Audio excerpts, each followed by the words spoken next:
એ સુજલ, જો પેલો ચિંતન પણ અહીં આવે છે. અરે હા, જો તો ખરો, એનું મોઢું પણ દિવાલ પિત્તળ જેવું લાગે છે. હા, મને પણ લાગે છે તેના ઘરમાં ઝઘડો થયો લાગે છે. ચાલ આપણે તેમને પૂછીએ. હા, એ ચિંતન ક્યાં જાય છે? અહીંયા શું કામ છે યાર? અરે ચિંતન, તું અમારી જેમ રિસાઈને આવ્યો છે ને ઘરેથી? હા. કેમ, તને વળી શું થયું? બીજું શું થાય, ઘરમાં રહેવું ગમતું જ નથી ને.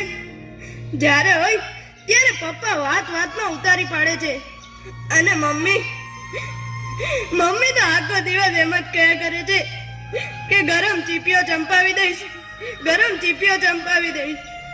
એક વેલણ પડી જશે એવી ધમકીઓ જ આપ્યા કરે છે. જોયું સુજલ, જોયું ને, હું નહોતો કહેતો? બધા મમ્મી પપ્પા ભગવાને આવા જ બનાવ્યા છે. અરે ભાઈ ચિંતન, તારી જેમ મારા પપ્પા પણ બહુ જ ગરમ મગજના છે. આપણે મહેનત કરીને મરી જઈએ, નિશાળમાં પરીક્ષા દઈએ અને રિઝલ્ટ આવે ત્યારે ખુશીના મારી આપણે પપ્પાને બતાવવા જઈએ, પપ્પા મારો 3જો નંબર આવ્યો. તો પપ્પા કે ડોબા, તારો પહેલો નંબર કેમ ના આવ્યો? ગાય ભેંસની જેમ ઘાસ ખાય છે, પણ તો કેમ નથી બરાબર? શું કહું, મને તો પપ્પા સાથે બોલવાનું જ નથી ગમતું. જ્યારે હોય ત્યારે બસ લડતા જ હોય. અરે પાર્થ, તારા તો પપ્પા એવા છે, પણ મારા તો મમ્મી પણ એવા છે.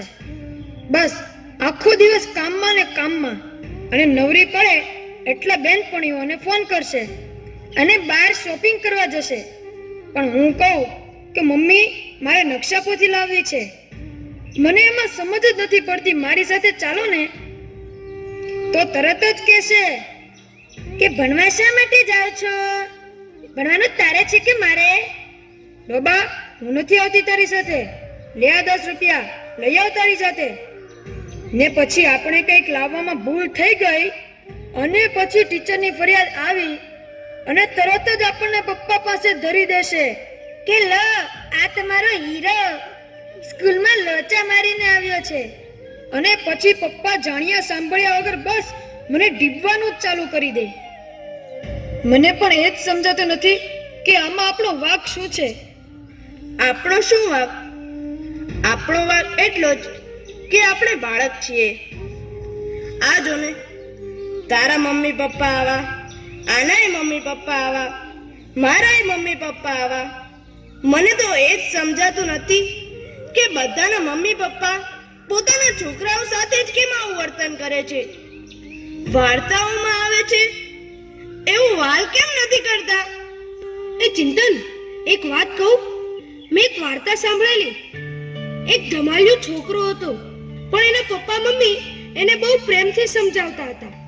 એના માટે સરસ મજાની બોધકથાઓ લઈ આવે, એની સાથે બેસીને વાંચે, એને સમજાવે, એને પ્રેમ આપે, હૂંફ આપે, જાત જાતની વાતો શીખવાડે અને જાત જાતની રમતો રમાડે.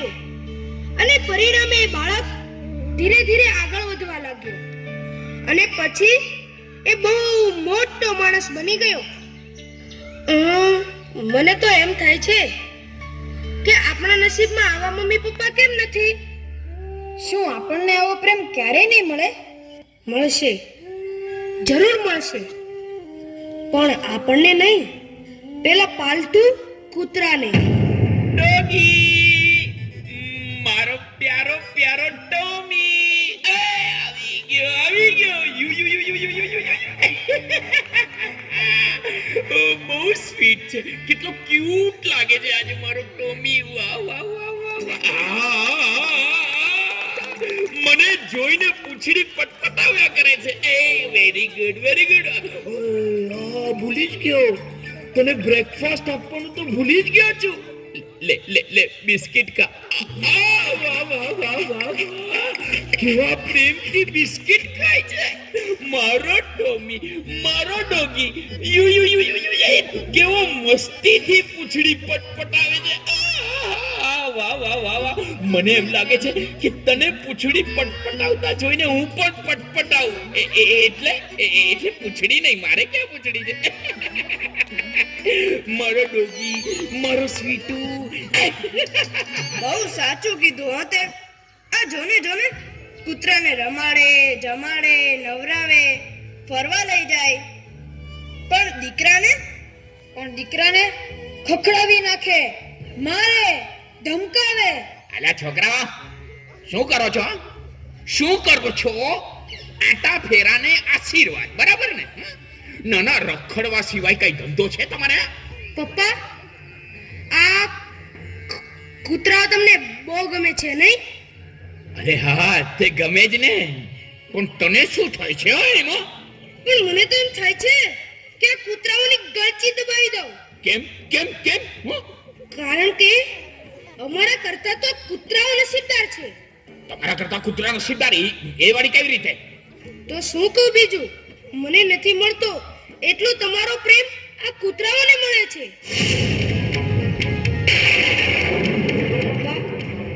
પપ્પા, અમે તમારા બાળકો આ કૂતરાથી પણ ગયા.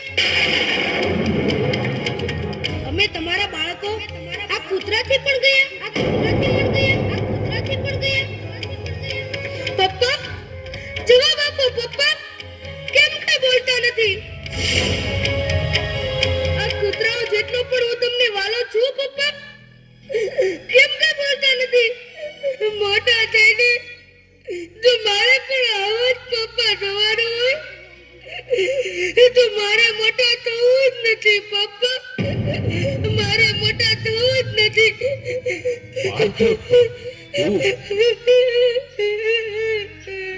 કેમ સનતભાઈ, હૈયામાં વાવાઝોડું કેમ ફૂંકાવા લાગ્યું? તમે કોણ? હું છું તમારી આજને આવતીકાલ સાથે જોડતો સેતુ. મને જવાબ આપો સનતભાઈ, તમારું બાળક રખડપટ્ટીને રવાડે કેમ ચડી ગયું છે?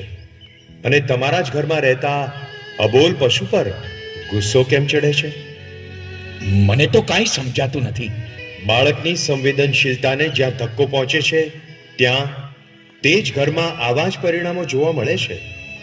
સનતભાઈ, તમારા બાળક માટે તમે સમય નહીં કાઢો તો બીજું કોણ કાઢશે તે વિચાર કર્યો છે? બહુ વિચાર માંગી લે એવી વાત છે. હા તો વળી વિચારો. પાર્થ કૂતરાને ઘરમાંથી હાંકી કાઢવાની વાત કરે છે. શા માટે? બાળકને મન માતા પિતા જ એનું વિશ્વ છે, સર્વસ્વ છે. જ્યારે એનું પોતાનું સર્વસ્વ છીનવાઈ જતું લાગે ત્યારે એનું મન બગાવત પોકારે છે. આજે તમારા ને બાળક વચ્ચે જે નાની ગેપ પડી છે ને, તે આગળ જતા ભારે ખમ ગેપ બની જશે.